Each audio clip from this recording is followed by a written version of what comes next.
Friday Night Feast with me, Patrick Christie's, every Friday, 7 till 9 p.m. on GB News. Be there.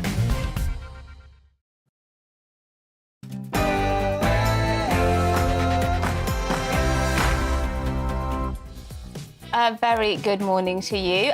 It's To The Point that you're watching and listening to it. And I'm Mercy Moroki, and this is Bev Turner. Today is our Wednesday viewer show, which means everything we're just discussing today has been suggested by you, our lovely viewers and listeners at home. That's right. We want to hear what you make of everything we discuss today. You have curated all of our topics today, and we're very grateful for you doing that. So we're going to be getting to all of your stories and your views as we go. Email us at gbviews@gbnews.uk. But before that, let's update you on the morning's headlines with Rosie.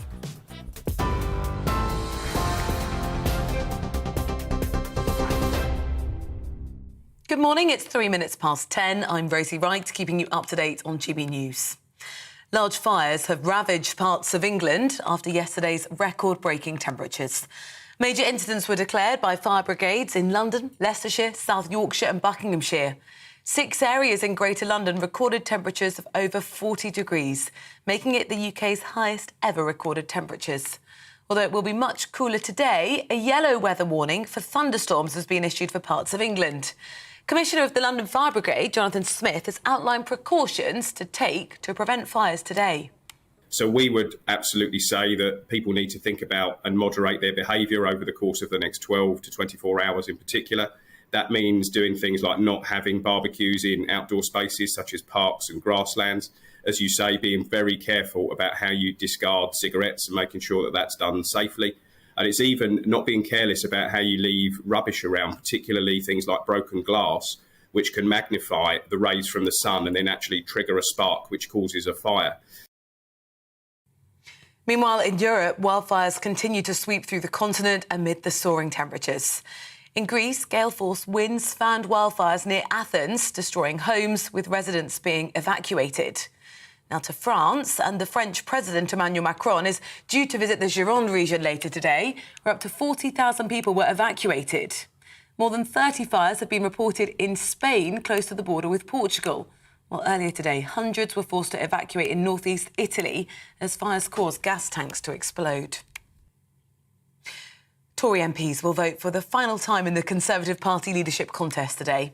3 contenders are left after Kemi Badenoch was knocked out yesterday. In the last vote, former Chancellor Rishi Sunak secured the most support, whilst the International Trade Minister, Penny Mordaunt, and the Foreign Secretary, Liz Truss, came second and third. We should know who the final 2 candidates are in the running to replace Boris Johnson at 4 p.m. The Minister for London, Paul Scully, told GB News that whoever wins this race has to deliver concrete solutions to the cost of living. What I'm looking for is much the same thing as I thought then. I want a good communicator and someone that can actually deliver for people in the here and now. Because people are crying out for support from this government, and a government that actually can show that it relates to them and the issues that they're facing. That's what I'm looking for in the next Prime Minister. Inflation has reached a 40-year high of 9.4%. That's up from 9.1% in May.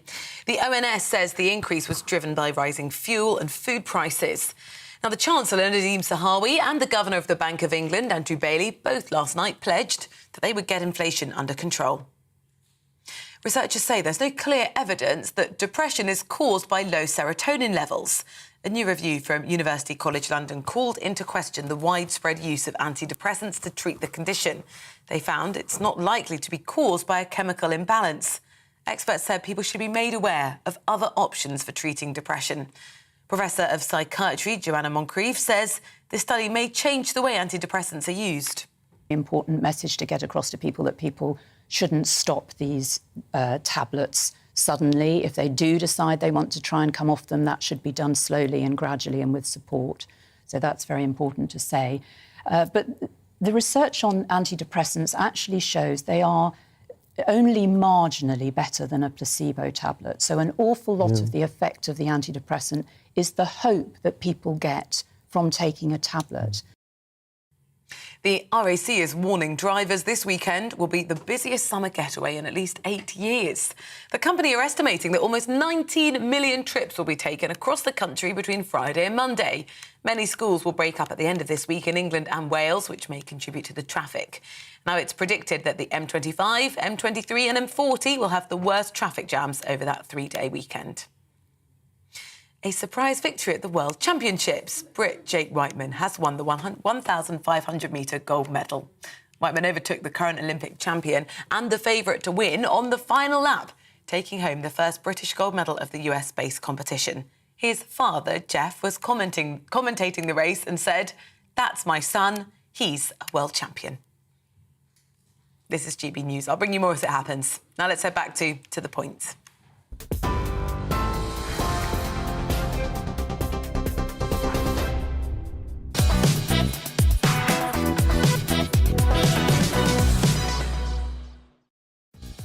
Good morning. This is To The Point on GB News with me, Mercy Moroki, and Bev Turner on your TV, radio and online. And it's Wednesday, which means it's our viewer show today where we talk about the stories you want to hear. So here's what's coming up. Well, the final 2 candidates in the race to be the country's next Prime Minister will be decided later today. I can tell you that without a crystal ball. But many of you have been getting in touch, sharing your reflections and concerns about the contest so far. We're going to give you the latest on the Tory leadership contest and address some of those big questions. Yes, and the Office for National Statistics has announced that inflation is at a 40-year high at 9.4%. So many of you have told us that you're worried about how you're going to make ends meet, even with the government support. So we'll be bringing you all the information you need to know with our business and economics editor, Liam Halligan. Can't wait for that. I love Liam. And after 2 days of record temperatures across the UK put services from travel to medical under pressure, you've been asking us to discuss whether it's time that Britain changes how it copes with temperatures. Stay tuned for a discussion on that a bit later. Yes, well, that's all coming up and much more across the programme as well. And get in touch with your views as usual. gbviews@gbnews.uk is the email.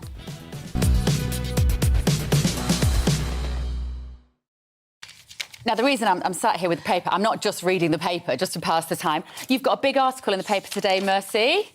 Very nice. So we just want to talk about this a little bit. So the headline, whoever becomes PM, Kemi is the real winner. Yeah, I hear it's a fantastic piece. Our very own Mercy Moroki. Tell us what's in here. Well, look, I think it's been a fascinating debate, yes, but contest over the last few days and Feels weeks, like really. months, yeah, doesn't it? Over the How long last have we been couple of doing this weeks. for? Clearly, of course, Kemi Badenoch, former Equalities Minister, has now been knocked out of the race. She was knocked out yesterday. And let's be honest, Rishi Sunak will probably win. Liz Truss is probably up there as well. Could be Penny as well. But for me, I think Kemi Badenoch has demonstrated that she is the kind of person who can really take the party forward. I think the Conservative Party has very much lost their way over the last few years. We've heard time and time again that they're Conservatives in name only. Yeah. And I think when somebody like Kemi, who is unashamedly pro-Britain, says what she thinks, is not afraid to tell the truth, has a kind of robust demeanour about her, and is unashamedly conservative, that's the kind of person I think people in the country at large want to see in a cabinet, at least, but as Prime Minister as well. And let's not underestimate how well she has done. You know, a couple of days ago, she only lost Liz Truss by about 13 votes when in the second ballot. Liz Truss, you know, we're talking about she's foreign secretary here. She's struck trade deals when she was international development and when she was foreign secretary as well. She's standing up to Putin. You know, she's a heavyweight. She's a political heavyweight. Liz Truss is. Rishi Sunak, of course, has been chancellor. Kemi Badenoch has been competing with these sorts of huge players in the Conservative Party, despite her, yes, having never had a cabinet role. I mean, it's extraordinary how far she has got. I think her popularity, because what was so interesting, and particularly from our viewers and our listeners, is how much you warmed to Kemi Badenoch. over the last couple of weeks is because, I think, precisely because she isn't a state activist. Like she isn't part of that establishment. And I think that's why you want it, because I think we're very tired of people in politics that we've seen for years. I mean, OK, Rishi Sunak burst onto the scene, handing out his luxury communism during furlough during lockdowns. And that made him very popular overnight. I personally, if I had to put my money on somebody, I would say that Liz Truss is gonna become our next Prime Minister. And I think that was always the case from the start. I think those that wield power within the corridors of Westminster have been grooming Liz Truss for that job for years, and I think we'll see Rishi back as Chancellor. Well, look, whoever does end up as Prime Minister, I would be shocked and appalled, actually, if Kemi was not given a central role. She will be. In government, because you know, even just her, if you look at her background, she's not from... We've had 3 prime ministers now from Oxford who pretty much did the same thing whilst they were at Oxford. And, you know, Oxford is great, and, of course, it's a fantastic institution that produces incredible people. And I'm not knocking Oxfordonians at all. But Kemi comes from a very normal background. She worked at McDonald's, for God's sake, when she was 16. She is married to a guy that's quite high up in Deutsche Bank, though, isn't she? Like, she's still part of that network. Well, yeah, but again, you know, I don't begrudge people. Me neither. I don't begrudge the success at all. Work hard, do well. Capitalism works. I do worry about conflicts of interest, I think I would say. I think that's a fair point to make. But let's talk about all of this with somebody who is very much in politics. We're going to speak to one of Rishi Sunak's 118 backers. That's how many votes he got yesterday in the vote. Robert Jenrick, who's the MP for Newark and former Secretary of State for Housing, Communities and Local Government. Good morning, Robert. I know you're supporting Rishi, of course. We just mentioned there. I wonder what you think about these polls coming out, really, that Rishi is not as popular as some would have you think. A YouGov poll came out yesterday saying in a head-to-head with the other 3 candidates, he would have lost every single one amongst Tory voters. Hi, good morning. Well, look, I think the polls are quite fluid, in honesty. We've seen leads for each of the candidates in recent days. My impression of the Conservative Party membership is that they haven't yet made up their mind. They're going to see the 2 candidates that we as members of Parliament give them at the end of today, and will come to a judgment in the weeks ahead. Hopefully, having listened to them in further debates, maybe gone along to public hustings and seen them, and can really judge their abilities. One thing I think is quite likely to emerge out of today, I certainly hope, is that Rishi Sunak will receive the most, or close to it, of the support of his parliamentary colleagues. And I think that matters because we are, at the end of the day, the people who have seen these candidates up front for months, or in my case years, and are able to judge their intellectual ability, their ability to get things done in government, how good they are at the dispatch box in the House of Commons, how capable they are at communicating in interviews like this. And Rishi, certainly from the start of this contest, has always been ahead in that regard. And then the second thing I'd say is that the polls of members of the public do seem to suggest that Rishi Sunak is the best known, the most liked and respected of the leading candidates. And political parties that choose leaders who they might like, but which are not the most respected by the general public, do tend to come a cropper at the polls. We've seen that with the Labour Party when they made the big mistake of choosing Jeremy Corbyn. Now, that was an extreme example. It's not, it's not to compare our candidates with him. We've got some very talented people who are likely to go forward to the final 2. But I do think we've got to be focused on who is able to run the country and who is able to beat Keir Starmer. And the polls suggest amongst the general public that Rishi Sunak is best placed to do that. Robert, to many people, Rishi Sunak is one of those sort of individuals who is the ultimate globalist. He will have houses in countries all over the world. His wife, with her non-dom status, would at some point have had to agree that they will not live out their years in this country. How would he assuage fears that what he is prioritising are globalist interests and not those of the British public? Well, look, I think that's, with all due respect, complete rubbish. Yes, I think Rishi Sunak would be a very capable representative and ambassador for the UK on the international stage. He's very adept at that. You've seen that in the various interventions he's done with finance ministers and so on around the world. He is someone who's lived and worked in the United States, who's married to somebody who he met in the US, who's of Indian origin. All of that, I think is wholly positive and good for the country that we'd have a Prime Minister who's capable of being a major figure on the international stage and has a global perspective. But at his heart, Rishi Sunak is a traditional Tory. The things that impressed me when we were first elected together were the fact that he was someone who really understands business and free markets, who wanted to cut taxes and create a smaller, more nimble state, who thought very deeply about how the economy can change and adapt in the years ahead, using his experience as an investor and knowledgeable about technology. All of those things will be really beneficial for the country if he were to become our Prime Minister. But whether he is somebody who has made money in business or is married to somebody whose dad did, I don't think that's very conservative if we start to say that that's a disqualification for high office. I mean, for goodness sake. That's not my point, Robert. That is not my point. That is not my point. And I absolutely respect your right to say that what I'm saying is absolute rubbish. But what I'm saying is what the things that you're describing in terms of pushing forward technology, in terms of pushing forward a central digitalised banking currency, which is his thing, that's what he's into.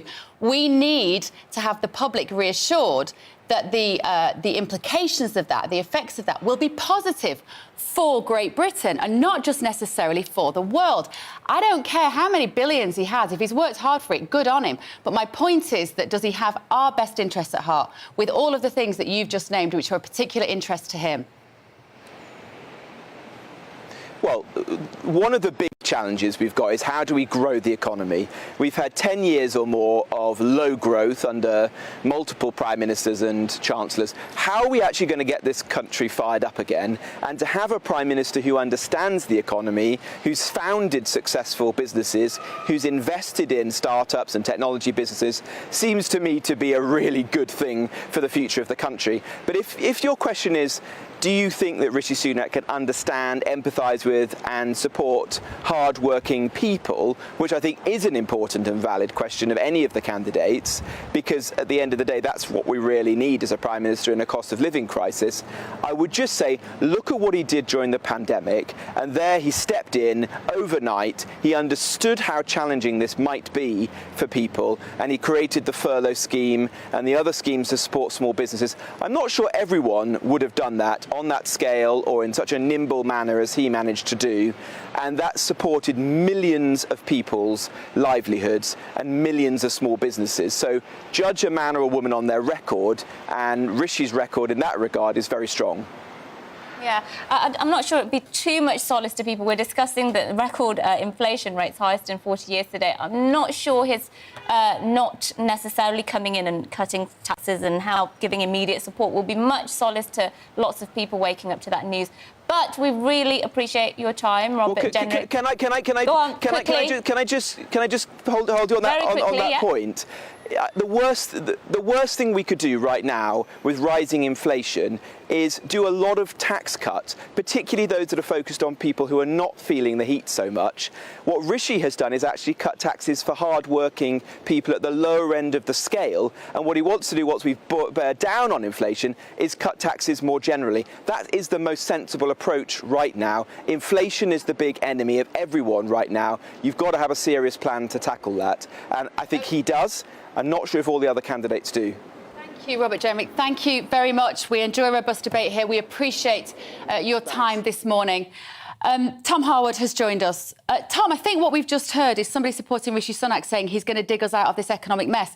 Forgive me, but didn't he cause this economic mess? Well, the backers of Rishi Sunak would say that the whole world is facing pretty torrid economic times right now. Of course, the UK has high inflation, but so does the EU and so does the US. Those who oppose Rishi Sunak, however, point to places like Japan or like Switzerland that have quite low inflation. But There's also multiple factors here. Of course, there's factors when it comes to international energy costs, the war in Ukraine, but also, frankly, monetary policy for the last 20 years, 10 years perhaps, since the financial crisis, where we've had incredibly low interest rates and a lot of quantitative easing, particularly the quantitative easing that took place during the pandemic. The massive expansion in the money supply, clearly that's fed into this issue as well. But the question is, that's the purview of the Bank of England, which has been independent since 1997. So there are lots of different factors here. Go on. So I just wanted to ask, it is still Rishi Sunak's policy, isn't it, to go ahead with that with that corporation tax rise from 19%, is it, to 24%, 25%? And that's still his plan. So that is a pretty substantial rise. It's more than 25% increase if you look at sort of 19 to 25, 6 points, but actually more than a quarter of that tax increasing, if you see what I mean. Yes, absolutely. A pretty huge whack on businesses scheduled for next year. It's in all the Treasury calculations, and the former Chancellor, I should say, is not scrapping it. Well, the opponent, Liz Truss, has said that she would scrap that and scrap the national insurance increase as well. We're not quite sure where Penny Mordaunt stands specifically on the corporation tax I don't think it matters, does it, Tom? issue. She's not going to get down to the final two. Well, this is the question. It depends how many games are going to be played today. It is very, very tight. Now, if the markets think that there are going to be about less than 10 votes in it, perhaps, in terms of who gets into that final two. Others think it's more assured that those Kemi backers will all go to Liz. But here's the thing. How many of those Kemi backers were genuine Kemi backers? There is a lot of chat this morning about the idea that actually a lot of Tom Tugendhat's vote did in fact go to Rishi Sunak. Rishi Sunak only increased by 3 votes last time round. But what if, say, 20, 30 votes went... 20, I think it was where he was. What if they went to Rishi Sunak and then some were lent to other candidates? There's a lot of game playing here. But it is interesting to look at the management of the economy because there is a clear distinction now in the candidates who want to sort of continue on the economic course that we're on today and those who want to change course, who say that it's not working and that the UK's pretty poor growth expectations need a shot up the arm. So there is going to be a genuine economic disagreement between the two candidates because I think across an economic which of them, spectrum, and let's face it, Tom, which of them is going to appeal, which of those two policies is going to appeal to Tory grassroots members? Liz Truss. A lot of Tory grassroots members cannot abide how much money Rishi Sunak gave away under furlough, how much we lost with the 5 billion fraud, all those blimmin' universal loans. credit claimants has doubled giving since away the start of the pandemic. all those loans he gave away, and people just took them. 5 billion we've had to write off in fraud. And that does not go down well with some of the Tory party members. Undoubtedly, Rishi Sunak is a slick media performer, but he's going to really struggle when it comes to defend the 2 years that he was in the hot seat. Now, what his supporters would say is that that was a bit of a poisoned chalice, having the whole economic turmoil of the world thrown at you. And many people would say that the furlough scheme was pretty well implemented and made in quite quick time. But then on the other hand, the way in which this is being paid for in this country with immediate fiscal consolidation far more harshly than in other countries, and indeed the idea that you pay for it by raising taxes rather than growing the economy. Now that is a big ideological divide and something that I think dominates this contest more than any other issue. It's suicidal for this country. It is economic suicide. This is certainly a conversation that we can continue having for the whole day, really, can't we? And going forward. So let's leave it there for now. Thank you, Tom, for giving us that. But after the break, bad news, sadly. Inflation's at a 40-year high. That's a staggering 9.4% higher, 9.4% in absolute terms. We'll be looking at the financial impact of this on the country's purse strings and, of course, on your finances at home. Don't go away for that.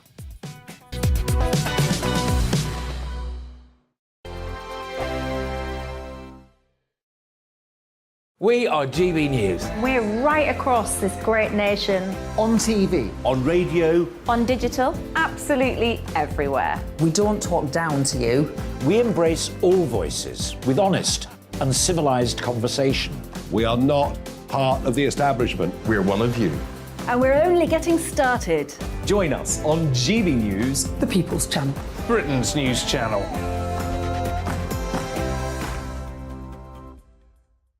Hi there, it's Stephen and Anne. At breakfast from 6 a.m, you'll always be caught up with everything you need to know. The latest headlines, opinions and debates. We'll bring you the good news and the bad, but most of all, we're here for you. Remember, send in your views and let us know what you would like us to talk about. That's because we're your news channel. And every morning at 6 a.m, it's breakfast on GB News.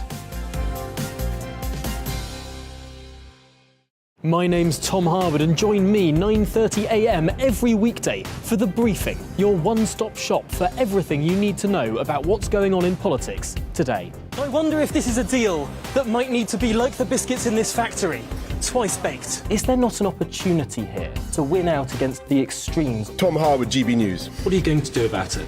Things should have been done differently, and they certainly are being done differently. Don't miss it. The Briefing with me, Tom Harwood, 9:30 Monday to Friday on GB News. Where would you like to go? Just take me to the studio, please, mate. You know where you're going. I've got a show to do. Friday Night Feast on GB News, 7 p.m. And it's like nothing you've ever seen before. We take a different angle on the week's biggest news stories. The viewers and listeners set me some absolutely mad challenges to do. We tried to rehome a rescue dog. And yes, there's some other wacky stuff in there as well. I feel like I could take on the world. Well, that's that. Friday Night Feast with me, Patrick Christie's, every Friday, 7 till 9 p.m. on GB News. Be there.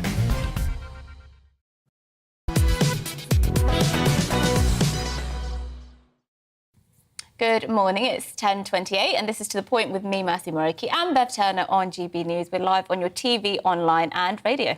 Now, you guys at home have been sharing stories about how much you've been struggling to make ends meet, aren't we all? Well, the news coming out this morning will be extremely concerning to people all around the country. Yes, the Office for National Statistics has said that inflation has reached a 40-year high at 9.4%. This is compared to 9.1% in May.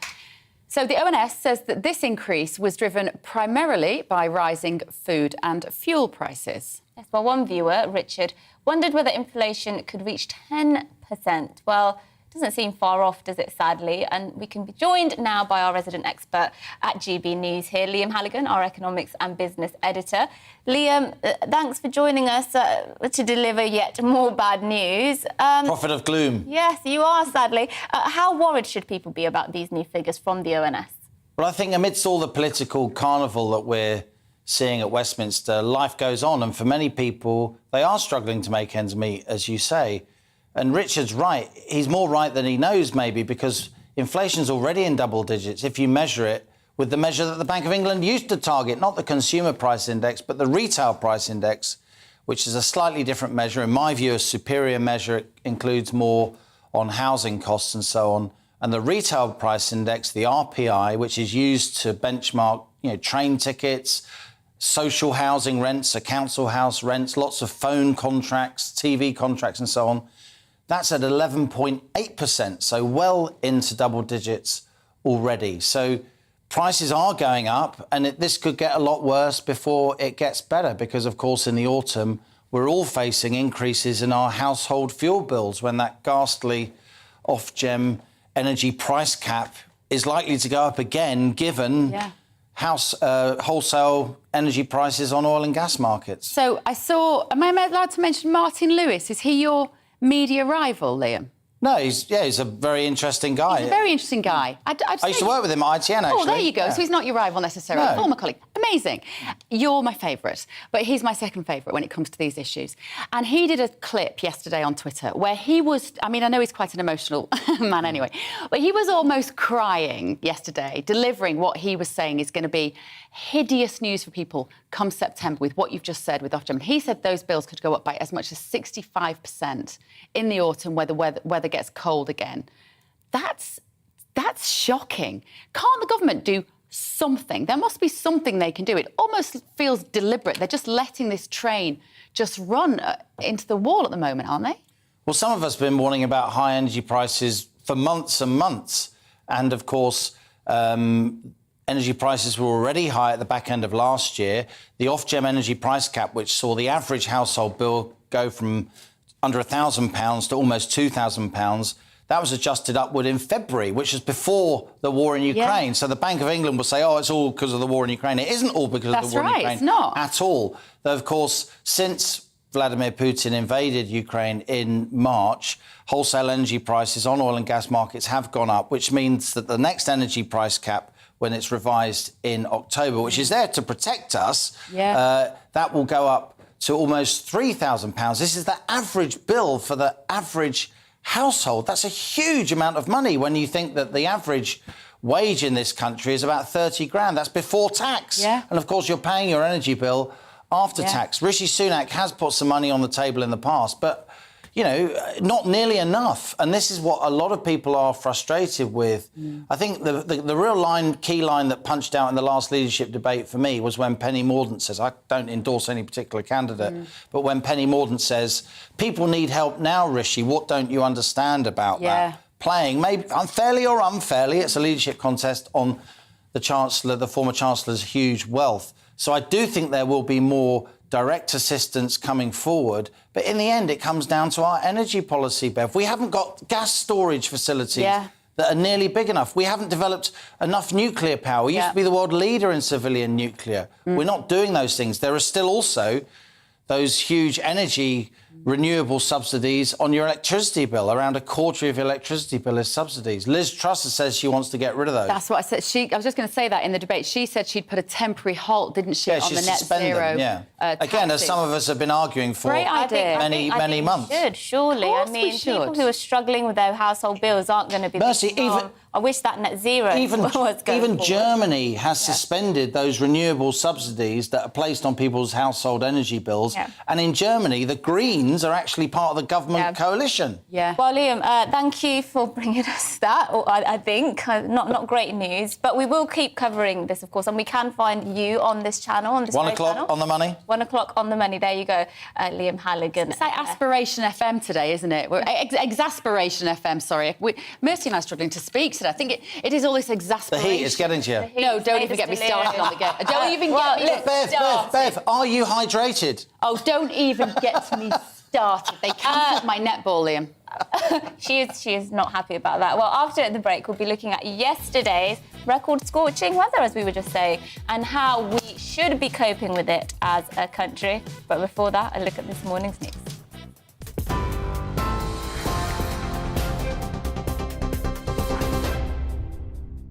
Good morning, it's 10:34. I'm Rosie Wright, keeping you up to date on GB News. Large fires have ravaged parts of England after yesterday's record-breaking temperatures. Major incidents were declared by fire brigades in London, Leicestershire, South Yorkshire and Buckinghamshire. 6 areas in Greater London recorded temperatures over 40 degrees, marking the UK's highest ever recorded temperatures.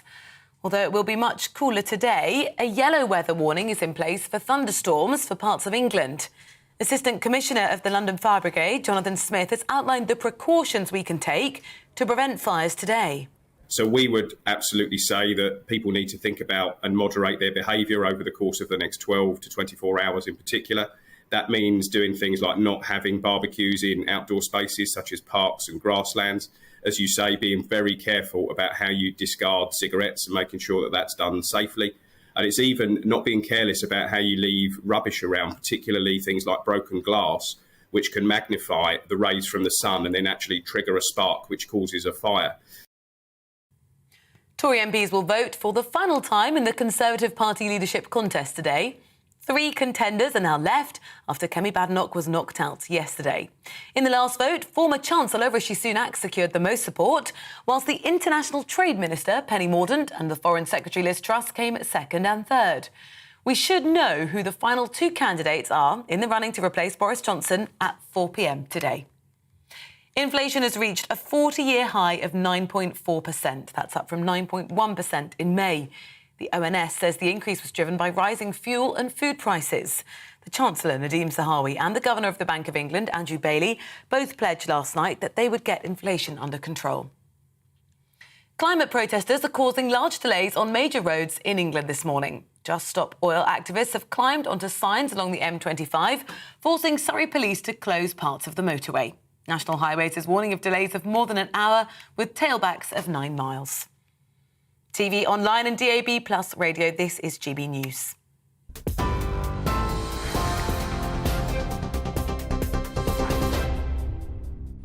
Direct Bullion sponsors the Finance Report on GB News for gold and silver investment. Here's a quick snapshot of today's markets. The pound is 1.202 to the dollar. The pound is 1.173 to the euro. The price of gold currently stands at £1,422.11 per ounce. Direct Bullion sponsors the Finance Report on GB News, investments that matter. We are GB News. We're right across this great nation. On TV. On radio. On digital. Absolutely everywhere. We don't talk down to you. We embrace all voices with honest and civilised conversation. We are not part of the establishment. We're one of you. And we're only getting started. Join us on GB News, the People's Channel, Britain's news channel.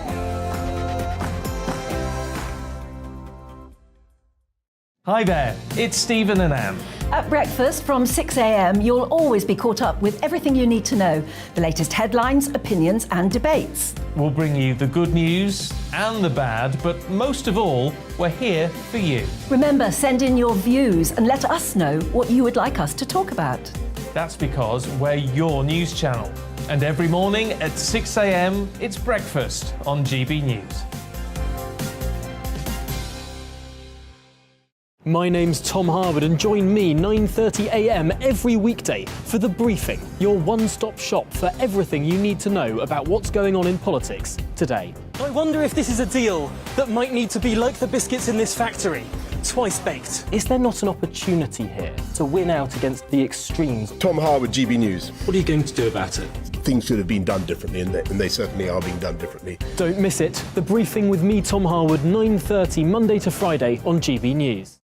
Where would you like to go? Just take me to the studio, please, Matt. You know where you're going. I've got a show to do. Friday Night Feast on GB News, 7 p.m. And it's like nothing you've ever seen before. We take a different angle on the week's biggest news stories. The viewers and listeners set me some absolutely mad challenges to do. We tried to rehome a rescue dog. And yes, there's some other wacky stuff in there as well. I feel like I could take on the world. Well, that's that. Friday Night Feast with me, Patrick Christie's, every Friday, 7 till 9 p.m. on GB News. Be there.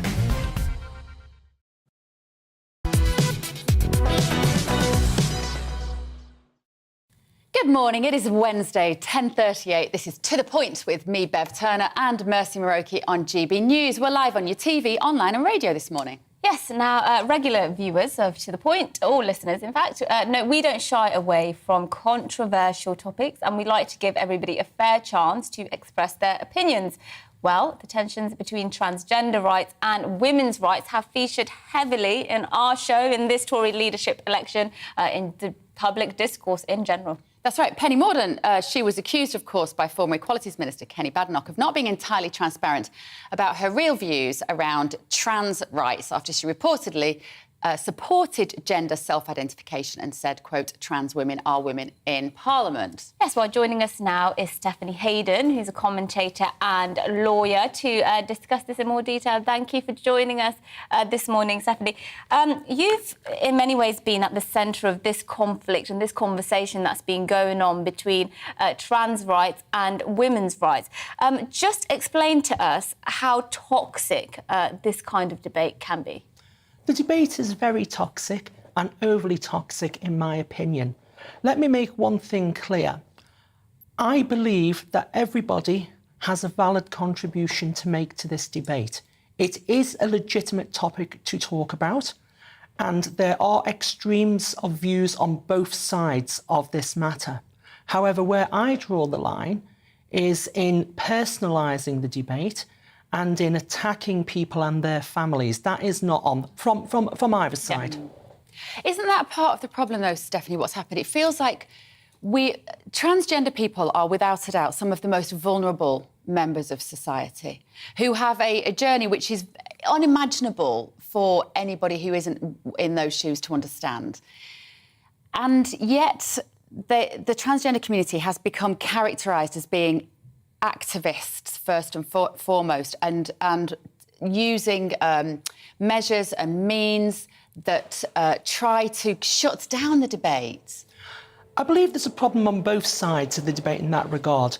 There is what you talk about here on GB News, the cancel culture. I'm not going to deny that there are some members of the transgender community that advocate that approach.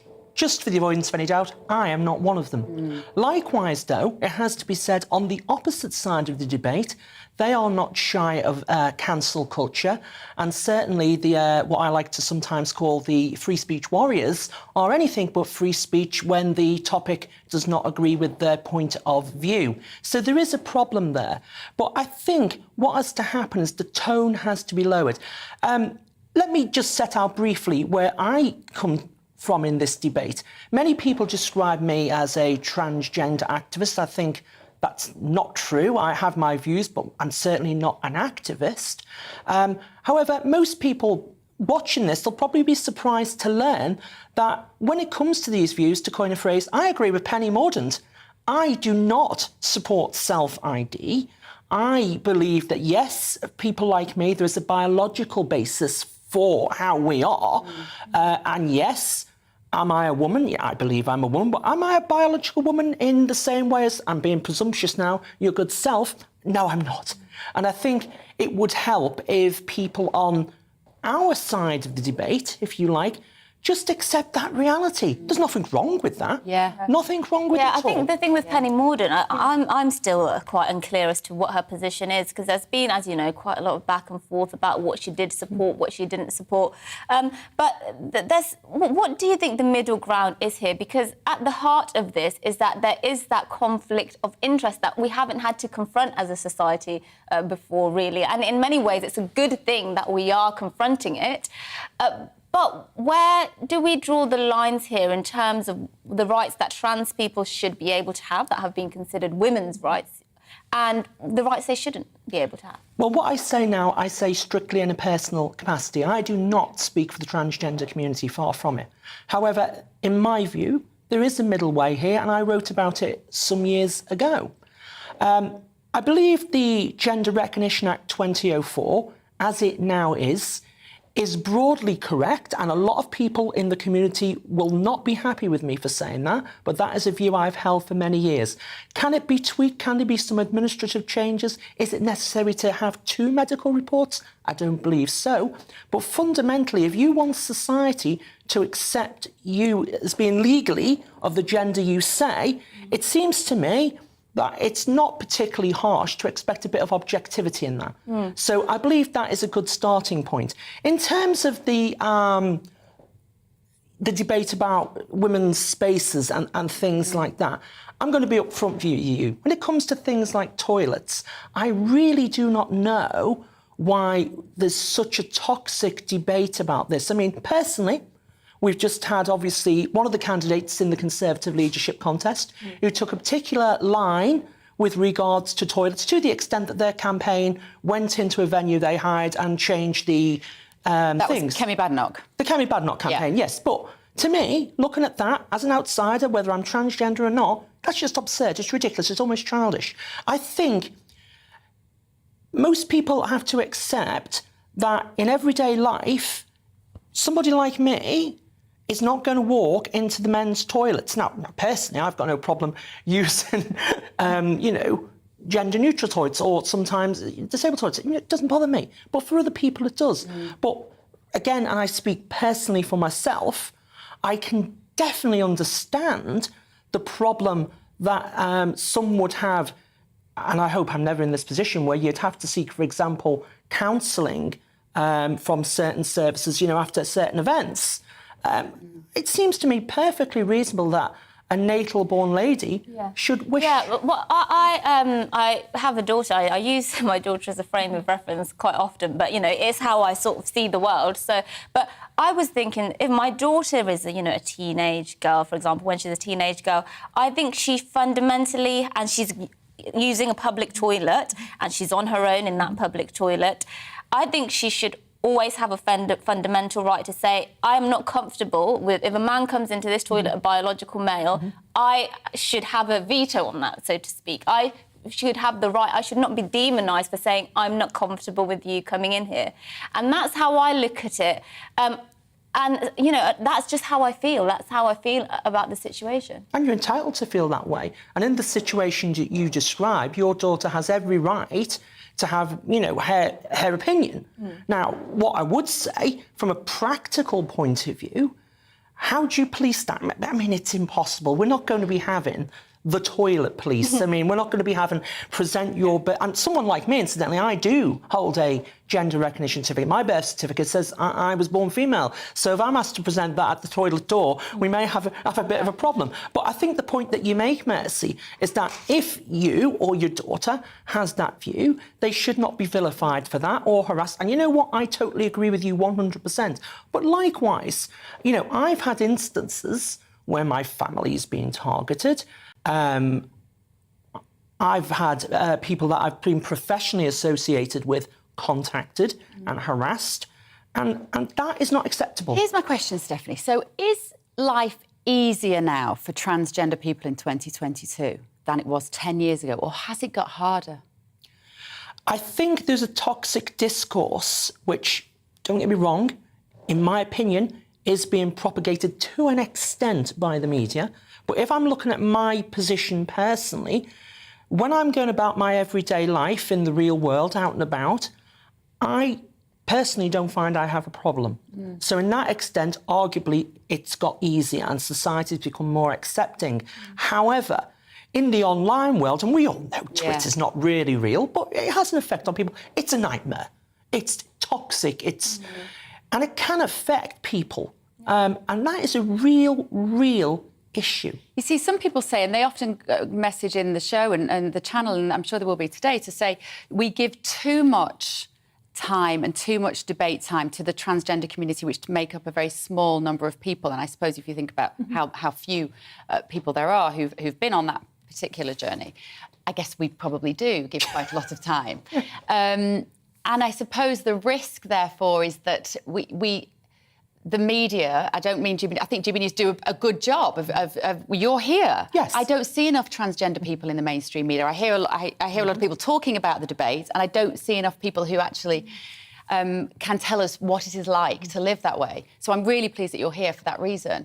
But I wonder whether, because there is so much discourse around the topic, that it is alienating and marginalising the trans community rather than welcoming people in. Well, I don't think the trans community per se asks for this disproportionate amount of attention from the media, all forms of media. I certainly don't. And in some ways, I wish it would go away. But we are where we are. For some reason, there seems to be a fascination in the media and in society to an extent with transgender issues at the moment. And eventually, I think people will get bored of it and it will go away. But, to answer your question, if you like, we're in the middle now of deciding who the next Prime Minister is going to be. And an awful lot of time is focused on transgender people, toilets. There's a cost of living crisis, there's a war in Ukraine, and some basic services in this country no longer work. That is what people want to hear about. Transgender people or natal people. I think that's a good point to end on. There's that commonality between everybody, isn't there, that we just want to get on, we just want to support our families and we want the country to work. I think that's a good common ground to end on. Stephanie Hayden, thank you so much for joining us, commentator and lawyer there. Now, the Met Office's chief scientist says he wasn't expecting to see this in his career as temperatures in the UK reached 40.3 degrees for the first time ever. Don't get me started. Several major incidents were declared across the country. In Wennington, in East London, residents fled from an inferno. I'm not being flippant about people losing their houses. That's blimmin' awful. But let's talk about whether this was the sun or whether it's human error. In Dartford, firefighters tackled huge blazes into the evening. Drivers on the A2 were warned that smoke billowing from the fire would impact visibility. Yes, meanwhile, in Hertfordshire, over 200 firefighters were called to deal with a field fire which spread over 200 acres of farmland. Another major incident was declared in Maltby in South Yorkshire, where a fire that started in scrubland spread and destroyed people's home. We're just showing you some images there for those listening to us on radio. I'm sure you would have seen them all. They're all over the papers this morning. Well, our London reporter, Alice Porter, joins us now from East London. Alice, what's the situation like over there? As we were just showing, those images have been pretty horrific. Hi there, good morning. Yes, I'm here in Dagenham where there was 3 fires yesterday, 3 separate fires, and 135 people have been evacuated from the area. So really a very, very high number, and 2 people were lifted to hospital by the air ambulance, and it took an incredible 8 hours to bring that fire under control. I was actually just having a look online at some of the videos and photos. The area now is cordoned off, but I have to say it looks like an absolute wasteland with so many houses that have been completely incinerated. Now I'm here at Dagenham and Redbridge Football Club because people were arriving here overnight and they were offering shelter, support, somewhere to stay, first aid, and I was speaking to the leader of the council who's been out speaking to people and helping them, and this is what he had to say. We had a situation where we had over 200 residents that were displaced, so they're people for safety and people that lost their homes. We've had 14 houses that have been gutted completely. Now emergency services were seriously stretched. As I understand it, it was the biggest outcry of support needed since the war, which is quite a time to say really. So here in Barking and Dagenham we had 3 fires, but we also had 3 mains busts as well, water mains. So we had floods as well. So we were dealing with fires with one hand, with the fire brigade leading that, but then our instant emergency support was dealing with floods as well because the mains are busted. So it shows our infrastructure isn't ready for the hot weather that's coming. No one's been injured, and the community's rallied round. I can tell you the amount of community support that's already coming from residents of Barking and Dagenham. We are one of the poorest boroughs in London, but do you know what? The generosity of support is incredible, and that's what we should rally on. The situation is devastating for those that have lost everything, and that's why we're here as a council. We are even taking people shopping because they've got no clothes, they've got nothing at all, and we'll pay for that. We'll support them through this in this first emergency situation. So the Blue Light Service, they deal with the actual issue, and then it's us as local government that deals with the ongoing issue. So we're working with our NHS colleagues, so we had the local GPs here yesterday as well, making sure that any medicines that were needed. So the whole process is there to support residents and families. That was Darren Rodwell, leader of Barking and Dagenham Council there. And I suppose that's one note, to end on with these horrific fires is there has been an enormous amount of good work and goodwill that's been done of communities helping other people who've had their lives really devastated by these fires. I mean, can you imagine losing your entire home in a fire? It really is quite unmanageable. But sadly, that is something that has happened to many families here in Dagenham. Thank you, Alice. Thank you ever so much. And our feelings and our thoughts and our considerations go to the people there who have lost their houses. It's awful.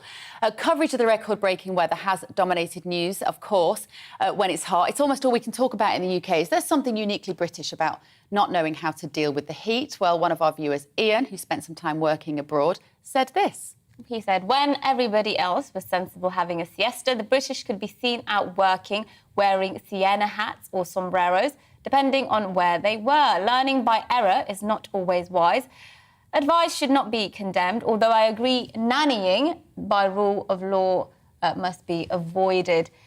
So are we really terrible at dealing with hot weather or just weather extremes in general? Well, joining us to talk about this is Jim Dale, who's a senior meteorologist at the British Weather Services and author of Whether or Not. Fantastic title, I have to say.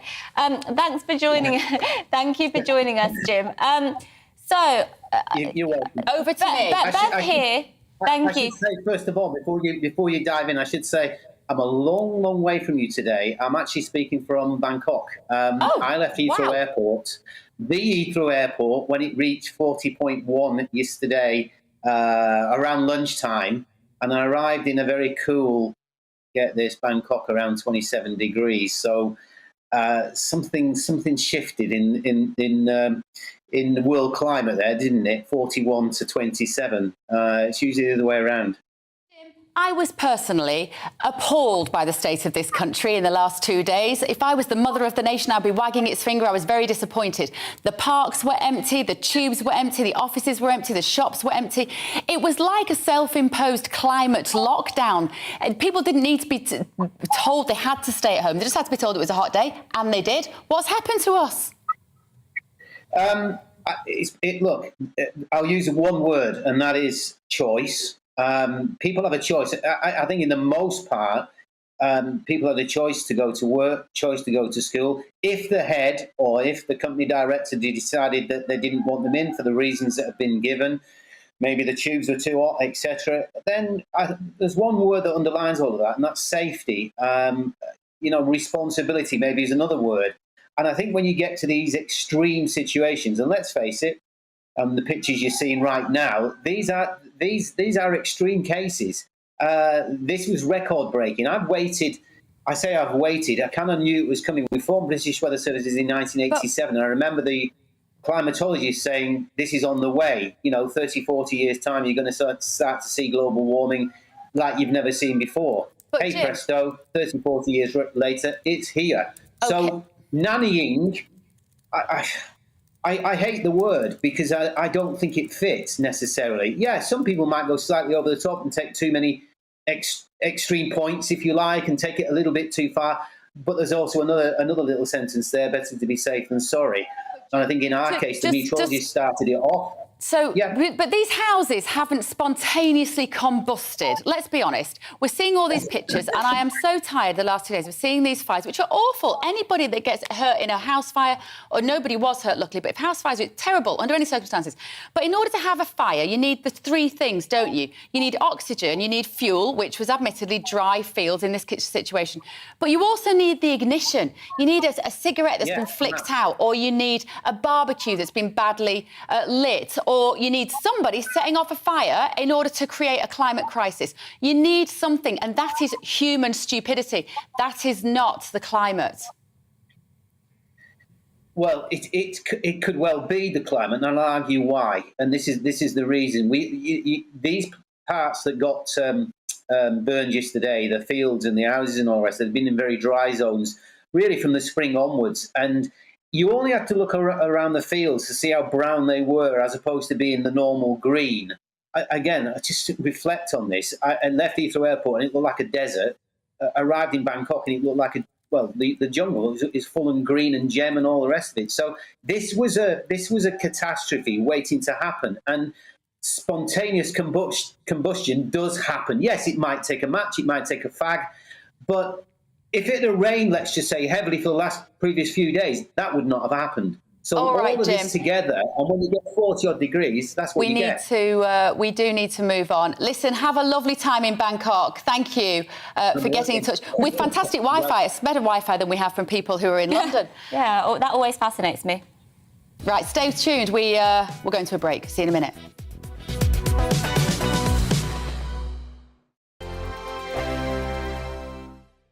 We are GB News. We're right across this great nation. On TV. On radio. On digital. Absolutely everywhere. We don't talk down to you.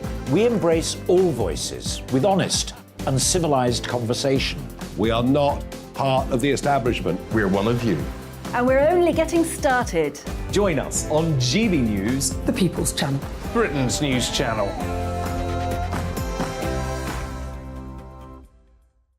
Hi there, it's Stephen and Anne. At breakfast from 6 a.m, you'll always be caught up with everything you need to know, the latest headlines, opinions and debates. We'll bring you the good news and the bad, but most of all, we're here for you. Remember, send in your views and let us know what you would like us to talk about. That's because we're your news channel. And every morning at 6 a.m, it's breakfast on GB News. My name's Tom Harwood and join me 9:30 a.m. every weekday for The Briefing, your one-stop shop for everything you need to know about what's going on in politics today. I wonder if this is a deal that might need to be like the biscuits in this factory, twice baked. Is there not an opportunity here to win out against the extremes? Tom Harwood, GB News. What are you going to do about it? Things should have been done differently, and they certainly are being done differently. Don't miss it. The Briefing with me, Tom Harwood, 9:30 Monday to Friday on GB News.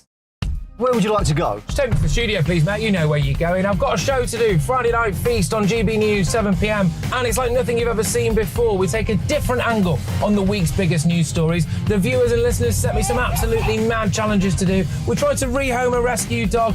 And yes, there's some other wacky stuff in there as well. I feel like I could take on the world. Well, that's that. Friday Night Feast with me, Patrick Christie's, every Friday, 7 till 9 p.m. on GB News. Be there.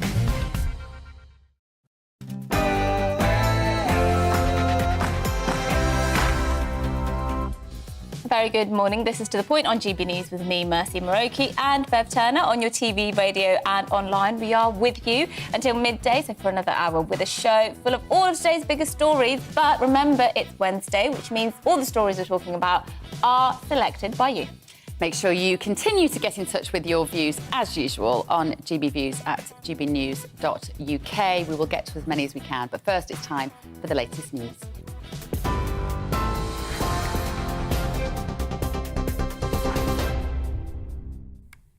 Good morning. It's just 2 minutes past 11. I'm Rosie Wright, keeping you up to date on GB News. Large fires have ravaged parts of England after yesterday's record-breaking temperatures. Major incidents were declared by fire brigades in London, Leicestershire, South Yorkshire and Buckinghamshire. 6 areas in Greater London recorded temperatures over 40 degrees, marking the UK's highest ever recorded temperatures. Although it's going to be cooler today, a yellow weather warning is in place for thunderstorms for part of England. Assistant Commissioner of the London Fire Brigade, Jonathan Smith, has outlined precautions to take to prevent fires today. So we would absolutely say that people need to think about and moderate their behaviour over the course of the next 12 to 24 hours in particular. That means doing things like not having barbecues in outdoor spaces such as parks and grasslands. As you say, being very careful about how you discard cigarettes and making sure that that's done safely. And it's even not being careless about how you leave rubbish around, particularly things like broken glass, which can magnify the rays from the sun and then actually trigger a spark which causes a fire. Meanwhile, in Europe, wildfires continue to sweep through the continent amid the soaring temperatures. Let's start in Greece, and gale-force winds fanned wildfires near Athens, destroying homes, with residents being evacuated. And now in France, the French president is due to visit the Gironde region later today, where up to 40,000 people have been evacuated. In Spain, more than 30 fires have been reported close to the border with Portugal. Earlier today, hundreds were forced to evacuate in northeast Italy as gas fires caused tanks to explode. Tory MPs will vote for the final time in the Conservative Party leadership contest today. 3 contenders are left after Kemi Badenoch was knocked out yesterday.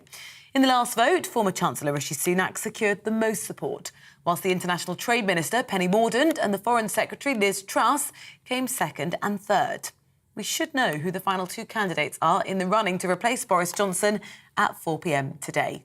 The Minister for London, Paul Scully, told GB News that whoever wins his race has to deliver concrete solutions to the cost of living crisis. What I'm looking for is much the same thing as I thought then. I want a good communicator and someone that can actually deliver for people in the here and now. Because people are crying out for support from this government, and a government that actually can show that it relates to them and the issues that they're facing. That's what I'm looking for in the next Prime Minister. Inflation has reached a 40-year high of 9.4%. The ONS says the increase, up from 9.1% in May, was driven by rising fuel and food prices. Chancellor Nadhim Zahawi and the Governor of the Bank of England, Andrew Bailey, both pledged last night that they would get inflation under control. The average UK house price has jumped by £32,000 over the last year. The latest ONS data says property values increased by 12.8% in the 12 months up to May, and that's pushed the typical house price to £283,000 last month. In England, the South West saw the highest annual house price growth, whereas homes in the capital grew at the slowest rate. Researchers say there's no clear evidence that depression is caused by low serotonin levels.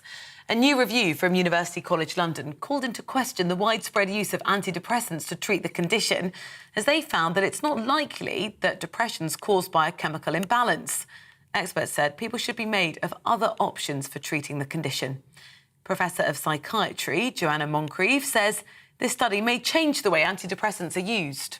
The research on antidepressants actually shows they are only marginally better than a placebo tablet. So an awful lot of the effect of the antidepressant is the hope that people get from taking a tablet.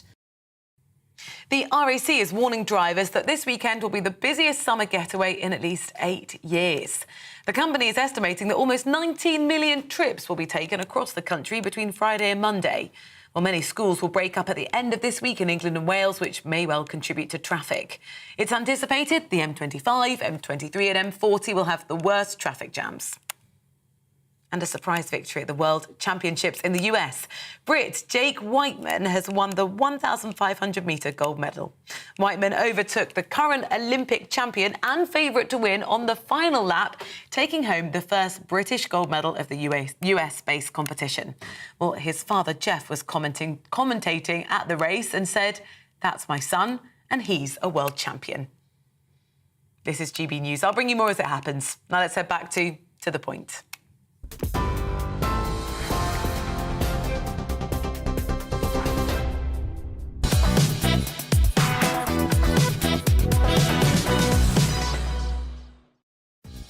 Good morning, this is To The Point on GB News with me, Mercy Moroki, and Bev Turner. We're on your TV, radio and online. Now, you have been flooding us with your views on the Tory leadership contest as the final two candidates are set to find out their fate later today. We're going to be discussing some of the issues you've been raising with former Conservative Special Advisor. Yes, now many of you have also told us of your struggles trying to get yourself seen by a doctor for GPs and even in emergencies. Well, lots of you have recently had to turn to the 101 non-emergency helpline to be seen and have been left very disappointed. We ask if 101 is fit for purpose.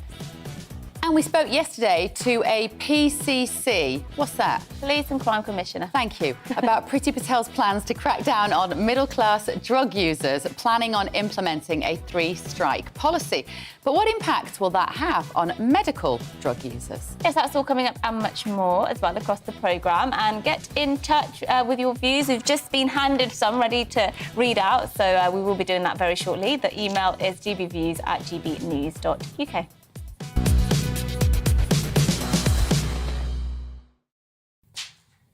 But before all that, yesterday, former Equalities Minister Kemi Badenoch was eliminated from the Conservative leadership race. 3 candidates remain. Former Chancellor Rishi Sunak, Trade Minister Penny Mordaunt and Foreign Secretary Liz Truss. Yes, while Rishi Sunak once again secured the most votes with support from 118 MPs, but still missed out on that 120 threshold that would secure his place on the ballot paper. So this afternoon, Conservative MPs will vote for their final 2 candidates, and those 2 candidates will face the 200,000-strong membership of the Conservative Party. Yes, well, the new Prime Minister is expected to be announced on the 5th of September. You've been getting in touch, of course, over the last week or so, telling us all your thoughts about the leadership debates, the candidates who have been standing. We'd love to carry on hearing your thoughts as we, of course, will be set to find out who are in the final 2 today. But joining us now is Claire Pearsall, former Conservative Special Advisor. Thank you for joining us this morning, Claire. Are you weary of this process, or are you building up the excitement to the final 2? I think I'm slightly weary of it, as I should imagine the rest of the country is. And I've been through this numerous times since 2005 when I joined Parliament for the first time. So it's always a really interesting look. And previously, we've always had a candidate that was ready to step in. So this time is a little bit different.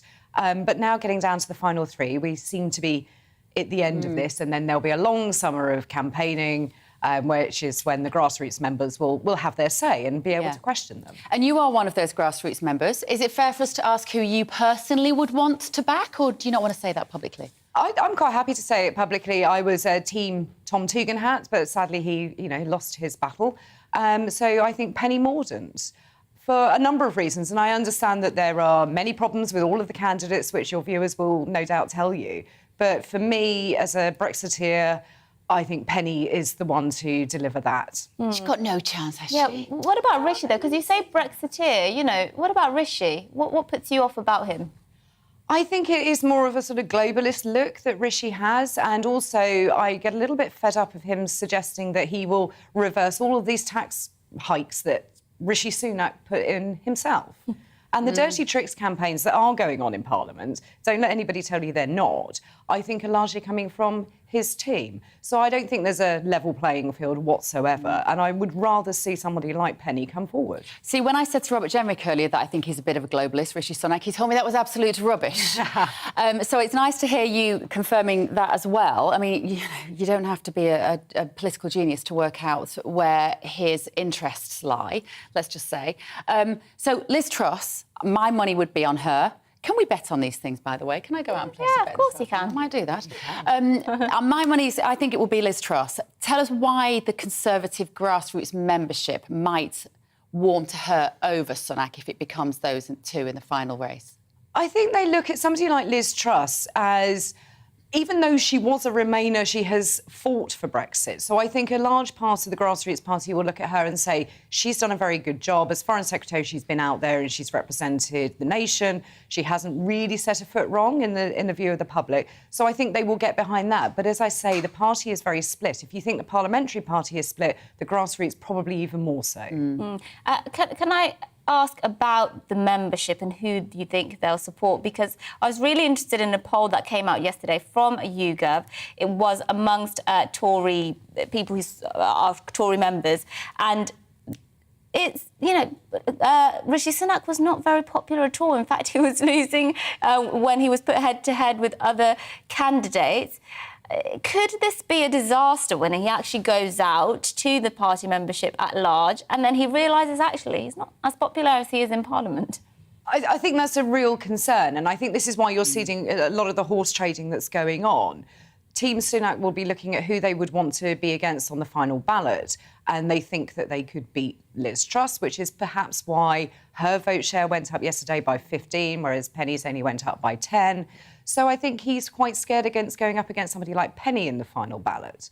But that's really arrogant of parliamentarians to think this way, and I'm really upset that it's happening, because Kemi Badenoch, who was a very, very good candidate, was actually incredibly popular with the grassroots. So if they're trying to represent the rest of the country and bring the party back together, they're not doing a particularly good job. So what you're just saying there, just to clarify, so what you're saying is that Rishi Sunak is sort of...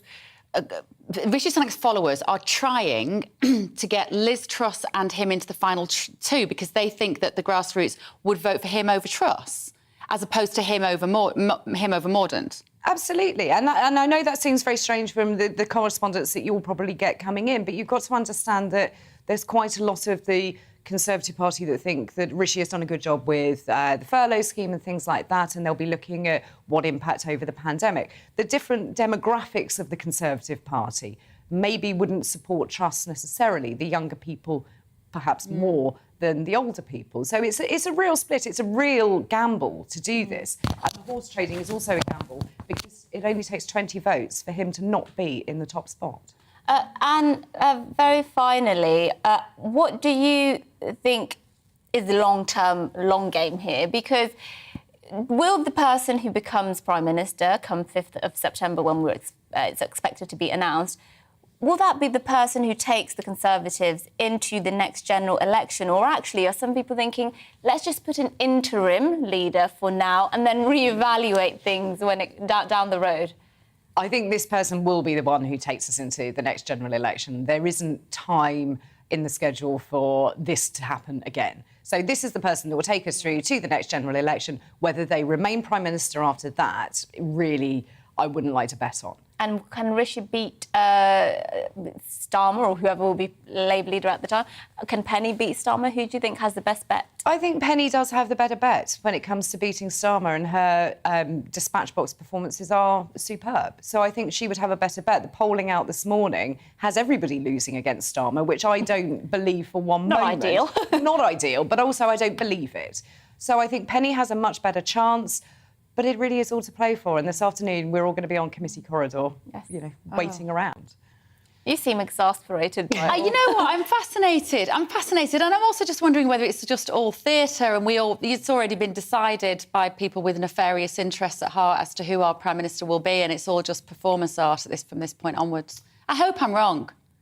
There is a certain amount of performance, as there is with any kind of election. But, you need to look at who put their names forward in the first place. It's not necessarily who you may or I may wish to be the Prime Minister, but it's who wants to put their name forward. And That's Claire, and thank goodness for that sniff of democracy, which is the votes going to the grassroots members. Yeah, thank goodness for that. If you can any of us join the Conservative Party now and just vote like they did when Jeremy Corbyn became leader? I'm afraid not. No, you need to have 3 months before the ballot. So because that's what happened. Limited. Because do you remember when it was the Labour leadership? I remember loads of Conservative Party members quickly paying £5 to join Labour to get Jeremy Corbyn in and know that they put the nail in their coffin for the next 10 years. It worked. Oh, I couldn't possibly comment on those Conservative members doing that. It happened, though, didn't it, Claire?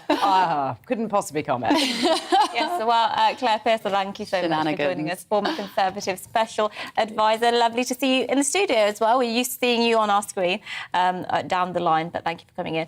Let's go to some of your views. Oh, finally, I've been having my glasses on, glasses off, glasses on. Right, here we go. We had in lovely Stephanie earlier talking about the trans debate, and Hannah has got in touch to say, absolutely, there should be sensible and dignified debate, but women's rights should not be put under threat by biological men who are using the legitimate trans debate to excuse violence and inappropriate behaviour and mental and physical influence over biological women, particularly vulnerable biological women. And I think from what Stephanie said, she would agree.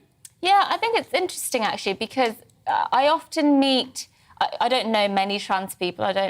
I'm not in circles with trans people at all, but obviously I meet trans people through work and things like that. And all trans people I've met have very sensible, common-sense views that are really not the ones that are the caricature of what trans people think that you find on things like Twitter, where it's very vitriolic, where it's very radical and extreme views. And divisive. Every trans person who I've met, pretty much, there's a lot of middle ground with myself and them in terms of what makes sense, what makes common sense. Absolutely. Jay has got in touch. Jay, he says, you're absolutely correct. Thank you. We have fires every year all over the country. Those houses burnt because the fields next to them were on fire and the houses had their windows open due to the hot weather. Sparks in through window, house burns down. The climate is changing naturally. Mankind has very little to do with it. I don't know whether that's true or not in terms of mankind having very little to do with it. Well, the scientific consensus is that we are contributing to global warming, but... I just worry when I hear scientific. Yeah, I was going to say I prefer scientific debate. And I never hear debate about those who believe man is playing a part in the climate heating up and those who say it doesn't. There's some very good podcasts. I've spent a lot of time listening to hours and hours of conversation around climate critics. No side is necessarily compelling in this argument, but as I say, there is a scientific consensus that we're contributing to it. But there's certainly critics around it as well. But after the break, we'll be talking about the non-emergency helpline service 101, because lots of you have been trying to get medical attention and have been forced to call 101 when you can't get a GP appointment. And many of you are actually quite disappointed in that service. So we'll discuss that after this weather. Hello, Alex Deacon here with your latest weather update from the Met Office. A very warm day for some today, but of course, it's all relative. Compared to yesterday, it is an awful lot cooler. Some big thunderstorms are possible, and there is a Met Office yellow warning in place. These weather fronts, cold fronts, are eschewing away the extreme heat of yesterday. But, as I say, still very warm out there today. Quite a lot of cloud around. 1 or 2 showers at the moment, but turning into heavy, potentially fairly lively thunderstorms across parts of the Midlands and then eastern England later in the day, also across the south. Very hit and miss, but some heavy downpours are possible. Much of Wales, Scotland, Northern Ireland staying dry, some spells of sunshine, and temperatures were way down on yesterday, but still over these eastern areas, high 20s, maybe up to 30 Celsius. We do have this Met Office yellow warning in place covering parts of central, eastern and southern England. As I say, not everywhere in that warning area is going to see these thunderstorms, but where they do occur, they could drop a lot of rain in a fairly short space of time, and that could have some impact. Temperature-wise, it will be a much more comfortable night, still reasonably warm across the east, but certainly compared to recent nights, much easier for sleeping. Quite a lot of cloud around then on Thursday. For many, it's going to be a dry day. Should brighten up in quite a few spots as well. Sunny spells for Wales, southwest England, much of central and western Scotland. The odd shower here and there, particularly over northwest England and southwest Scotland late in the day. But for most, it's going to be a dry day and temperatures much closer to average.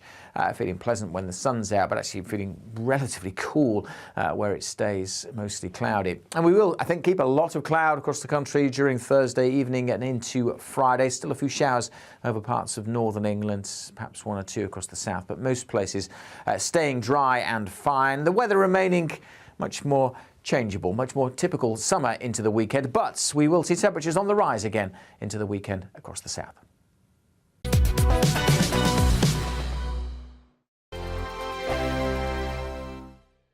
We are GB News. We're right across this great nation.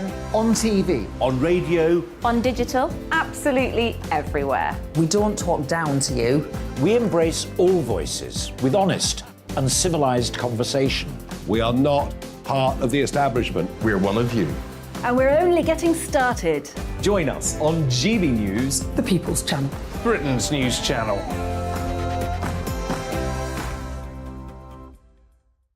Hi there, it's Stephen and Anne. At breakfast from 6 a.m, you'll always be caught up with everything you need to know, the latest headlines, opinions and debates. We'll bring you the good news and the bad, but most of all, we're here for you. Remember, send in your views and let us know what you would like us to talk about. That's because we're your news channel. And every morning at 6 a.m, it's breakfast on GB News. My name's Tom Harwood and join me 9:30 a.m. every weekday for The Briefing, your one-stop shop for everything you need to know about what's going on in politics today. I wonder if this is a deal that might need to be like the biscuits in this factory, twice baked. Is there not an opportunity here to win out against the extremes? Tom Harwood, GB News. What are you going to do about it? Things should have been done differently, and they certainly are being done differently. Don't miss it. The Briefing with me, Tom Harwood, 9:30 Monday to Friday on GB News. Where would you like to go? Just take me to the studio, please, mate. You know where you're going. I've got a show to do. Friday Night Feast on GB News, 7 p.m. And it's like nothing you've ever seen before. We take a different angle on the week's biggest news stories. The viewers and listeners set me some absolutely mad challenges to do. We tried to rehome a rescue dog. And yes, there's some other wacky stuff in there as well. I feel like I could take on the world. Well, that's that. Friday Night Feast with me, Patrick Christie's, every Friday, 7 till 9 p.m. on GB News. Be there. Join me, Darren Grimes, for Real Britain every Saturday and Sunday from 2 p.m. A news hour that comes with a trigger warning. Scorching hot opinion with prominent guests saying the unsayable and a little bit of weekend fun thrown in. Unlike other broadcasters, I won't be forgetting what the B in our name stands for. So howie in for Real Britain Saturday and Sunday from 2 p.m.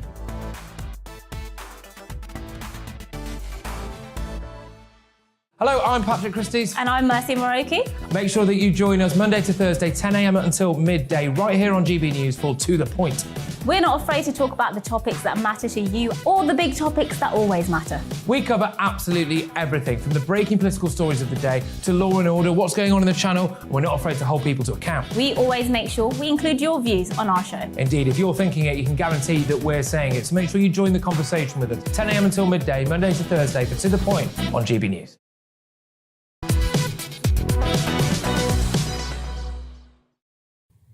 Good morning, it's 11:24 and this is To The Point with me, Mercy Moroki and Bev Turner on GB News. We're live on your TV, online and radio this morning.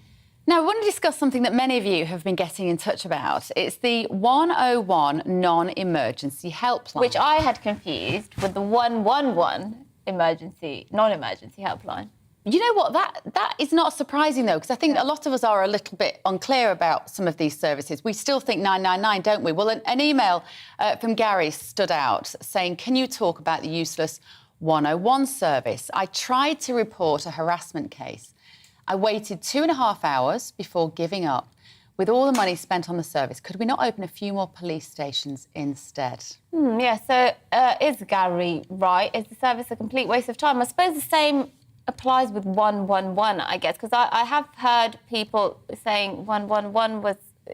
It is 111, isn't it? It was completely... 111, the NHS helpline has been useless as well. We kind of try to stop people calling 999, to stop people going to emergency services. We kind of direct them to these other non-emergency services, which turn out to often not be very good, and they do cost a lot of money, don't they? I think a big part of it is litigation, isn't it? It's health and safety. It's the concept that, you know, they've only got limited responsibility on the end of these phone lines, because it's particularly the health one. If you do something under their advice and it's not what you need, then that person might be in trouble. But I've never used the 101 service. Do you know what? I would love more police stations.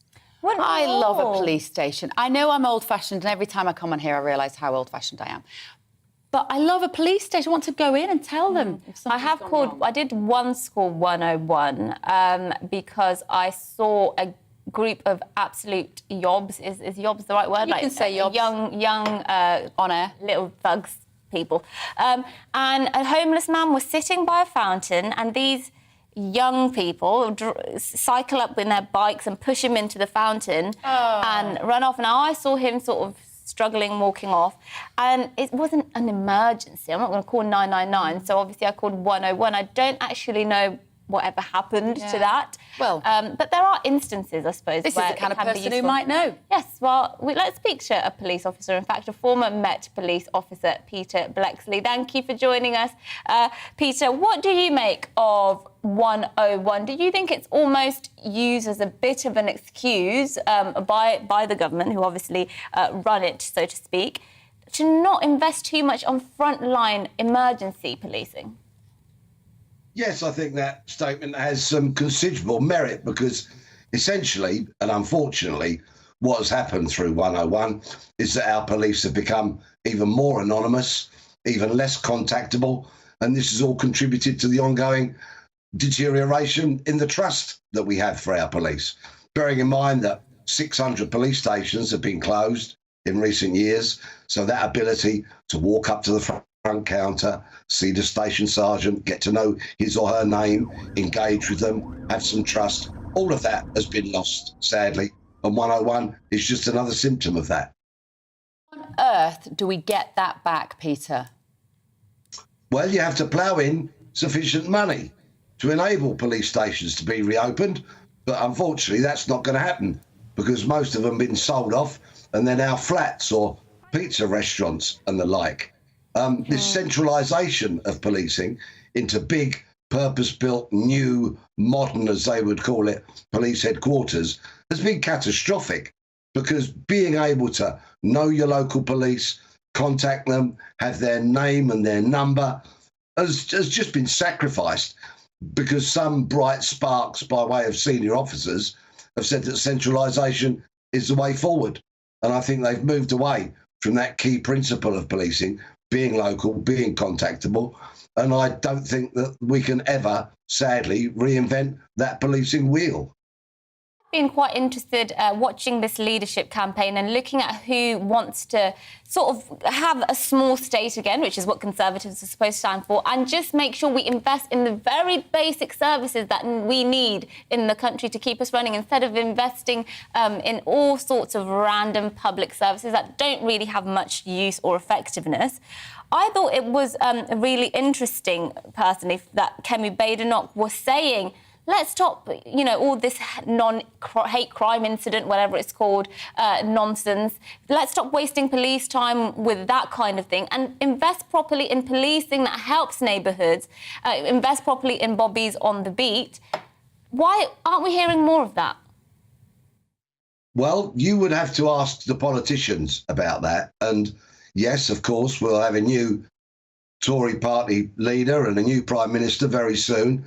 But many in policing, particularly on the front lines, realise that the decade of austerity that led to 20% of police jobs being cut and so many back office jobs being cut has in large led us to where we are today, which is with at least 6 UK police forces in special measures.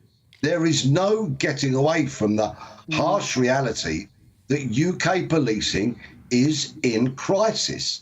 And when policing is in crisis, it's you, me, all your viewers and listeners, the public, who suffer. I couldn't agree more, Peter. And I feel as though, yes, funding, of course, is a big part of this. We would all love them to be able to pay to have police stations back. But isn't it as much a cultural change as well that's required? That we need to give power back to the individual police officers to use their common sense, to use their initiative, to not be frightened all the time that they're going to do something wrong in terms of the very strict behavioural protocols that they're working under? Absolutely. Andy Cook, who is the Chief Inspector of Constabulary, recently said that he wants to see police officers using discretion.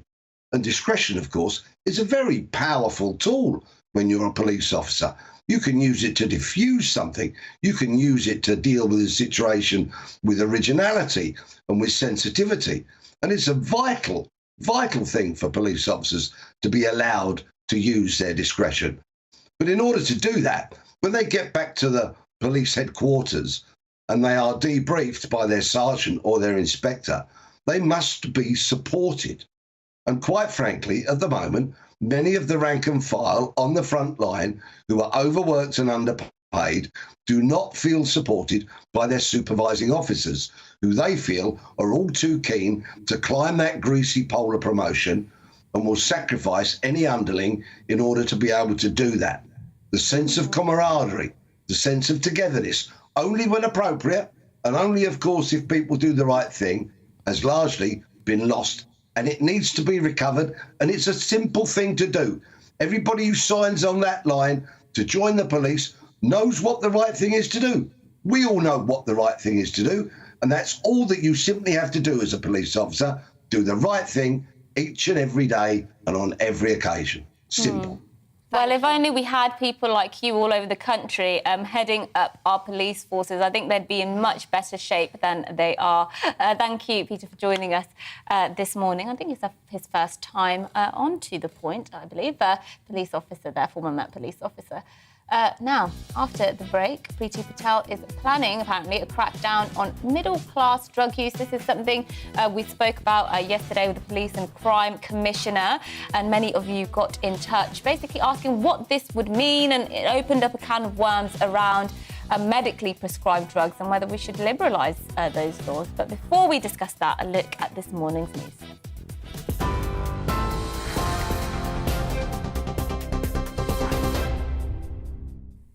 Good morning, it's 11:33. I'm Rosie Wright, keeping you up to date on GB News. Large fires have ravaged parts of England after yesterday's record-breaking temperatures. Major incidents were declared by fire brigades in London, Leicestershire, South Yorkshire and Buckinghamshire. We can find out more now and go live to Dagenham, where our reporter Alice Porter is there. Alice, good morning. Just tell us, what's the situation like where you are? Good morning. Well, 135 residents here in Dagenham were evacuated because 3 fires took place in the area. So many of them came here to the local football club in order to have some sort of shelter and accommodation and first aid. Sadly, 2 people were airlifted to hospital because of smoke inhalation, but their injuries are not meant to be more severe than that. In terms of how long it took to get the fire under control, it was 8 hours before the London Fire Service were able to bring the fire under control, which I think is an indication there of the severity of the fire. I've been out about speaking with people, many of which have sadly lost their homes. One woman said to me, the only possessions she owns is the ones she was standing up in. Alice, thank you. Now, Tory MPs will vote for the final time in the Conservative Party leadership contest today. In the last vote, former Chancellor Rishi Sunak secured the most support, whilst the International Trade Minister Penny Mordaunt and Foreign Secretary Liz Truss came second and third. Voting gets underway at 1 p.m. after Prime Minister's questions, which you can watch here live on GB News. We should then know who the final 2 candidates are to replace Boris Johnson at 4 p.m. Inflation has reached a 40-year high of 9.4%. That's up from 9.1% in May. The ONS says the increase was driven by rising fuel and food prices. Climate protesters are causing large delays and 9-mile tailbacks on the M25. Just Stop Oil activists have climbed onto signs along the motorway, forcing Surrey police to close parts of the road. The protesters have declared the M25 as a site of civil resistance and say further action is planned until Friday. We're on your TV, online and DAB+ radio. This is GB News.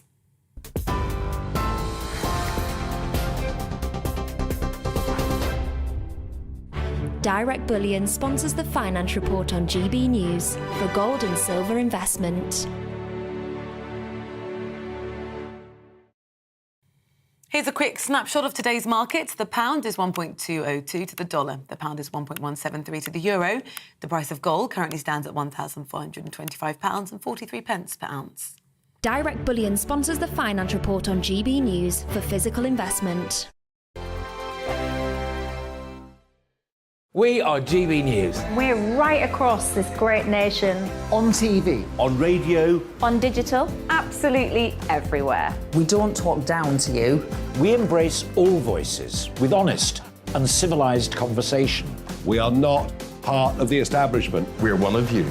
And we're only getting started. Join us on GB News, The People's Channel. Britain's news channel.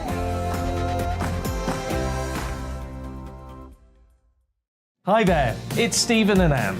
At breakfast from 6 a.m, you'll always be caught up with everything you need to know, the latest headlines, opinions and debates. We'll bring you the good news and the bad, but most of all, we're here for you. Remember, send in your views and let us know what you would like us to talk about. That's because we're your news channel. And every morning at 6 a.m, it's breakfast on GB News. My name's Tom Harwood and join me 9:30 a.m. every weekday for The Briefing, your one-stop shop for everything you need to know about what's going on in politics today. I wonder if this is a deal that might need to be like the biscuits in this factory, twice baked. Is there not an opportunity here to win out against the extremes? Tom Harwood, GB News. What are you going to do about it? Things should have been done differently, and they certainly are being done differently. Don't miss it. The Briefing with me, Tom Harwood, 9:30 Monday to Friday on GB News. Where would you like to go? Just take me to the studio, please, mate. You know where you're going. I've got a show to do. Friday Night Feast on GB News, 7 p.m. And it's like nothing you've ever seen before. We take a different angle on the week's biggest news stories. The viewers and listeners set me some absolutely mad challenges to do. We tried to rehome a rescue dog. And yes, there's some other wacky stuff in there as well. I feel like I could take on the world. Well, that's that. Friday Night Feast with me, Patrick Christie's, every Friday, 7 till 9 p.m. on GB News. Be there.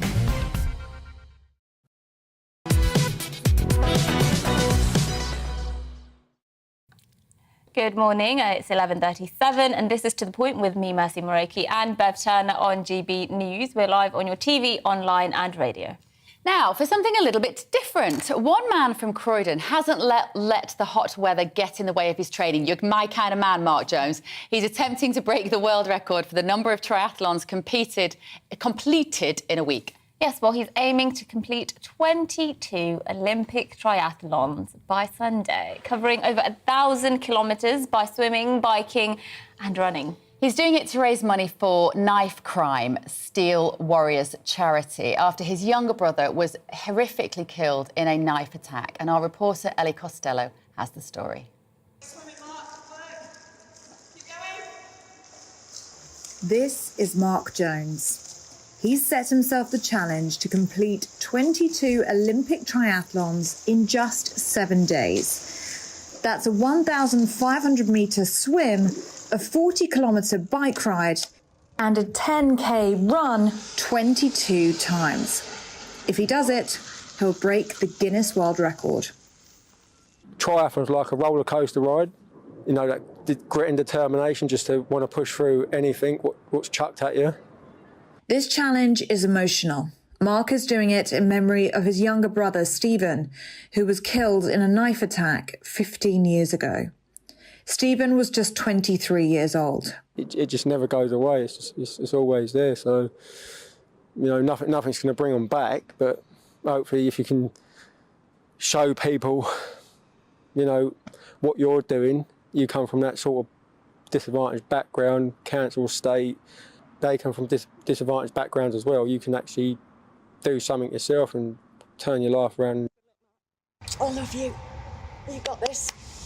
Mark isn't doing this alone. He's got the support of his wife, Jane, who is even camping out with him all week. What was your reaction when he first told you that this was the plan? Yo, what? Nothing surprises me with him anymore. He can do anything he sets his mind to. He's the most determined person I've ever met, and this challenge means the world to him. He's got a real emotional attachment to this challenge in particular, which will make him even more determined. So I know he's going to do it, and happy to be with him. Every penny that Mark raises will go to Steel Warriors. Also, what's beautiful about what Steel Warriors do is also that they take, what is most violent, the actual physical objects, the knives, and they turn them into these bars. So it's actually it's a metaphor for what can be done. Like, you can take the worst parts of a city and turn it into something that's the most beautiful part of the city. And I think that's just it's quite beautiful. We receive all the knives that the police take off London streets and from amnesties too, and we melt them down and recycle them into free outdoor gyms, allowing young people to have a positive way of releasing energy and flexing muscles. We've seen lots of young people getting into calisthenics and out of gangs and into different groups, and even becoming professional athletes and making money from it too. So the more gyms that we can build, the more difference we can make. The Guinness World Record is now within touching distance. So how is Mark feeling? You're probably going to be on your hands and knees or something, and show people that you can break a world record, and they can also do whatever they want to do, or find something what they're good at, and just drop a knife, and just I'm hoping it's going to change, and people are going to look at it and think, well, I want to do something inspirational now, be an inspiration to other people and have a knock-on effect. Ellie Costello, GB News. So amazing. I love that. We need more of those kinds of things in society, don't we? I mean, of course, we know how massive the knife crime epidemic is, particularly in places like London, but not just London. And young men are very disillusioned with society these days, aren't they? They need charities like that to give them a sense of meaning. It's just brilliant. And young people, I just love the symbolism of taking the knives and melting them down to create playgrounds. That's just brilliant. Listen, really, really good luck to that guy, Mark, who is attempting to break the world record. Mark Jones, for the number of triathlons competed in a week. What good a luck, week Mark. to You're a pick legend. as well. What a week to pick. Don't start talking about the heat, Mercy. Just don't start talking about the heat. They cancelled my netball because of the heat. Do you know what? Just I went to a water park yesterday. A water park, right? In a lake where you can swim. It was closing at 1 o'clock because it was too hot. And I said to this young guy running the water park, what do you mean you're closing? You're a blimmin' water park. And he said, it's too hot. And he said, but we like it because we get to hang out here for the afternoon. Yeah, so it wasn't too hot for the staff to hang out there. And I was like, well, good luck. It because you won't wasn't have a job next open year. water, was it? It was yes, just it's a lake. A lake. Too hot See, for I can water see park. with a lake why they might think, OK, it might not be great to put children in a lake in this heat. Oh, for the love of all things holy. Parents can make decisions about the safety of their children. I know. It was nice and cool in the lake. It was lovely. I had a swim in the morning. They closed it. Anyway, moving on. Right. Let's take you through, very finally, a very quick run-through of some of the other lighter stories just to finish off the show. The other day, we spoke about a cafe worker who was let go from her job after sending an emoji. So should we be worried about what we send around the workplace? Everything's offensive nowadays. You can't even send an emoji. Well, a new study says that many employees think work communication without an emoji lacks something, but never comes risk-free. So apparently, out of a survey of workers, 58% say they would consider an emojiless work message lacking. So they want to use emoji. They think it's appropriate to use it. They think it's appropriate. Well, we're showing pictures of the aubergine emoji. That's not appropriate. Probably not appropriate in a work email. Unless you work in a grocery store and maybe you're selling vegetables.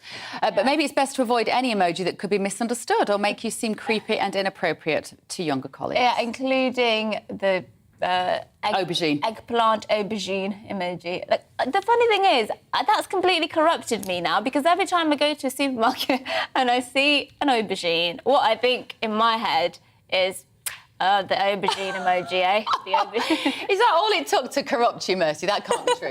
Now, BBC Radio 2 is launching a competition to find out what the public thinks is the best animated movie song of all time. Yes, well, they've made a short list of 50, including Under the Sea from The Little Mermaid, Can You Feel the Love Tonight from The Lion King, Let It Go from Frozen, and lots of others.